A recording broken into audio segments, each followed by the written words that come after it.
Est-ce que ça t'est déjà arrivé d'aller plutôt bien, puis d'ouvrir les réseaux sociaux et soudain de te sentir moins bien, moins beau, moins avancé, moins légitime, comme si quelque chose se refermait à l'intérieur? Si tu te reconnais là-dedans, sache déjà une chose, tu n'es pas seul. Et surtout, ce n'est pas un manque de confiance ou un défaut chez toi. Aujourd'hui, j'aimerais qu'on parle d'un phénomène très courant, mais souvent silencieux, la comparaison. Pourquoi elle nous fait autant de mal? Pourquoi les réseaux sociaux amplifient ce sentiment? Et surtout, comment on peut l'alléger doucement, sans se forcer à penser positif? La comparaison, à la base, n'est pas un problème. Notre cerveau est naturellement programmé pour se comparer. Ça nous aide à apprendre, à nous situer, à évoluer. Le souci, c'est que notre cerveau n'a pas évolué au même rythme que nos modes de vie. Avant, on se comparait à un cercle restreint. Notre entourage, notre village, notre environnement proche.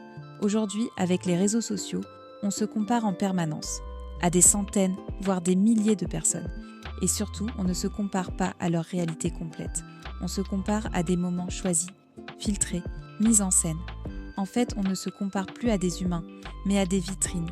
Et le cerveau, lui, ne fait pas toujours la différence. On pourrait penser que ce qui fait mal, c'est le regard des autres. Mais en réalité, ce n'est souvent pas ça. Ce qui fait le plus mal, c'est ce que nous, on se dit à soi-même après avoir comparé. Cette petite voix intérieure qui murmure « Je ne suis pas assez, je devrais être plus comme ça ». Pourquoi les autres y arrivent et pas moi? La comparaison n'est pas toujours la cause du mal-être. Elle agit plutôt comme un déclencheur. Elle réveille des insécurités déjà présentes, parfois très anciennes. Et souvent, cette voix intérieure est bien plus dure que n'importe quel jugement extérieur. On pense souvent que la comparaison concerne surtout le physique, mais en réalité, elle touche presque toutes les sphères de notre vie. Il y a la comparaison physique, le corps, le visage, le poids, l'âge, la comparaison professionnelle, je suis en retard dans ma vie, les autres réussissent mieux que moi. La comparaison financière, les voyages, le confort, la liberté apparente, la comparaison relationnelle, le couple, les enfants, le nombre d'amis, le bonheur affiché. Et aussi la comparaison liée à l'énergie et à la santé. Pourquoi les autres arrivent à tout gérer et pas moi? Le problème, c'est qu'on se compare sans jamais voir les coulisses, sans voir la fatigue, les douleurs, les doutes, les échecs. Astuce 1. Changer la question. Au lieu de te demander « Pourquoi je ne suis pas comme cette personne ?», essaie plutôt « Qu'est-ce que cette comparaison est en train de réveiller chez moi ?» Souvent, derrière la comparaison, il y a un besoin. Plus de douceur, de reconnaissance, de repos, de sécurité. Astuce 2. Faire le tri dans ses réseaux.